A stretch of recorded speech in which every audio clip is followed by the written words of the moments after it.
Hola, ¿cómo están?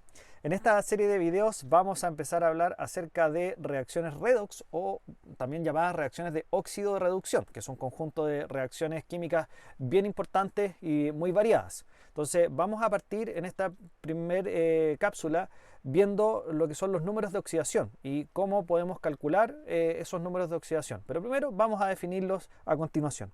Entonces, un número de oxidación se puede definir, ¿no es cierto?, como el número de electrones ganados o perdidos, el número de electrones ganados o perdidos con respecto a el átomo aislado. Es un valor numérico que puede ser positivo o puede ser negativo, ¿ya?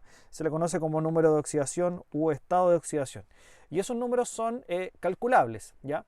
Existen algunas reglas básicas que vamos a ver a continuación en esta tabla que vamos a proyectar, que nos va a permitir orientarnos un poco en cómo saber los números de oxidación de algunos elementos. Algunos otros los vamos a tener que calcular. Entonces, lo primero es decir que el número de oxidación de cualquier elemento en su estado libre es igual a cero, ¿ya? Es decir, cuando uno toma por ejemplo, cobre solo, ¿ya? Cu, ¿verdad? El estado de oxidación de ese cobre es igual a cero. Si se toma aluminio solo, es igual a cero. Pero también esa regla se extiende a todas aquellas, ¿no es cierto?, moléculas que son monoatómicas, es decir, que están hechas por el mismo tipo de átomos como el O2. Ahí el estado de oxidación del oxígeno va a ser igual a cero, ¿ya? Después tenemos algunas reglas que son especiales o particulares para algunos tipos de elementos. Por ejemplo, en el caso del hidrógeno, en la gran mayoría de los compuestos su estado de oxidación es +1, salvo en un caso particular que hay unos compuestos que se llaman hidruros metálicos, donde el hidrógeno tiene un estado de oxidación igual a -1. En el oxígeno, en la gran mayoría de los compuestos, el estado de oxidación es -2, salvo en un tipo de compuestos especiales que se llaman peróxidos, donde actúan con estado de oxidación -1. O sea, están ya como determinados, ¿no es cierto? Y ya siempre vamos a saber que el hidrógeno y el oxígeno tienen estados de oxidación que ya vienen previamente definidos. Lo mismo ocurre con algunos elementos que son del grupo, con los elementos, perdón, que son del grupo 1A, 2A y 3A en la tabla periódica. Los elementos del grupo 1A, como bien se marca ahí, tienen estado de oxidación +1, los del grupo 2A tienen estado de oxidación +2 y los del grupo 3A tienen estado de oxidación +3. No importa el elemento que ustedes tomen de cada uno de esos grupos, todos ellos van a cumplir esta regla que tienen estado de oxidación o +1 o +2 o +3, dependiendo del grupo que sea el elemento, ¿ya? Otro caso que hay que tener en cuenta es para el grupo 7A. El grupo 7A, también llamado grupo de los halógenos. En este caso, estos elementos que están en el grupo 7A pueden tener estados de oxidación positivos o negativos.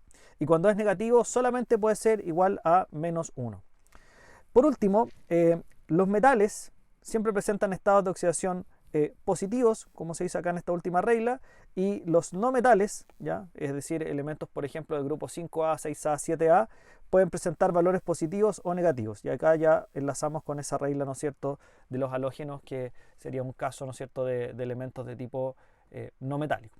Entonces, con estas reglas en mente, lo que vamos a hacer es llevarlas directamente ya a la práctica para aprender algo que tenemos que hacer acá, que es calcular o determinar estados de oxidación o números de oxidación de un elemento cuando está en una fórmula química. Así que vamos a pasar a ver eso a continuación. Entonces, en este ejemplo tenemos determinar el estado de oxidación del azufre en la siguiente fórmula, H2SO4, que es el ácido sulfúrico. El azufre, ¿no es cierto?, que es de símbolo S en la tabla periódica. Entonces ustedes pueden ver acá que tenemos 4 pasos a seguir para poder determinar, y vamos a tener que trabajar, como ustedes ven en la lámina, con la fórmula química para poder conocer el estado de oxidación. Entonces, lo primero es, vamos a introducir acá otra regla, que es que la suma de los estados de oxidación de los distintos elementos que participan en una fórmula debe ser igual a la carga neta de esa molécula. En este caso, H2SO4 que tenemos acá tiene una carga neta de 0, porque si vemos en la fórmula química no aparece ningún símbolo positivo con numeración de carga o símbolo negativo con numeración de carga. Entonces, por lo tanto, tiene carga neta igual a 0, ¿ya? Lo que quiere decir también que desde el punto de vista eléctrico esta molécula es neutra, ¿ya? Ahora, eso significa entonces que si aplicamos esta regla del paso 1, la suma de los estados de oxidación de esta molécula debe ser igual a 0. Esa es una condición súper importante de conocer para partir. Entonces, eso quiere decir que si yo sumo el estado de oxidación del hidrógeno, el del azufre y el del oxígeno, esa suma debe ser igual a 0. Y eso es lo que vamos a empezar a ordenar en el paso 2. Vamos a asignar estados de oxidación según la regla IUPAC. Bueno, en el caso del hidrógeno, sabemos que tiene un estado de oxidación más 1, entonces lo hemos anotado con rojo aquí, más 1. El del azufre es desconocido, por lo tanto lo vamos a denominar X, y el del oxígeno es menos 2. ¿De acuerdo? Por lo tanto, la suma de los estados de oxidación del hidrógeno, del azufre y del oxígeno ya sabemos que tiene que dar 0. ¿Ya? Sin embargo, no es sumar directamente los estados de oxidación, porque los estados de oxidación, como dice en el paso número 3, se deben multiplicar por la cantidad de átomos presentes en la fórmula. Entonces, este estado de oxidación más 1 que tenemos acá se multiplica por los 2 hidrógenos que tenemos presentes en la fórmula. El azufre tenemos uno solo, por lo tanto la X queda como X nomás, ¿verdad? Y en el caso del oxígeno tenemos 4, por lo tanto el estado de oxidación, que es menos 2, hay que multiplicarlo por los 4 átomos que tenemos. Por lo tanto acá tenemos una pequeña ecuación, sería 2 por 1 más X más 4 por menos 2 igual a 0. Bueno, si en este caso y en este caso son valores numéricos, así que los podemos reducir. Por lo tanto, en el paso 4 lo que vamos a hacer es despejar esa incógnita, y por lo tanto el valor de X va a ser igual a menos 2 más 8. En consecuencia, si resolvemos la aritmética, el estado de oxidación del azufre en esta fórmula H2SO4 ácido sulfúrico es igual a más 6. Con eso tenemos un ejemplo, ¿no es cierto?, de cómo determinar el estado de oxidación en una molécula, y tomamos algunas de las reglas IUPAC, añadimos una nueva regla que era la suma, ¿no es cierto?, de las cargas o de los estados de oxidación totales tiene que ser igual a la carga neta de la molécula, y lo resolvimos con una ecuación que escribimos en la parte superior de la fórmula química para poder llegar, ¿no es cierto?, a despejar nuestra incógnita.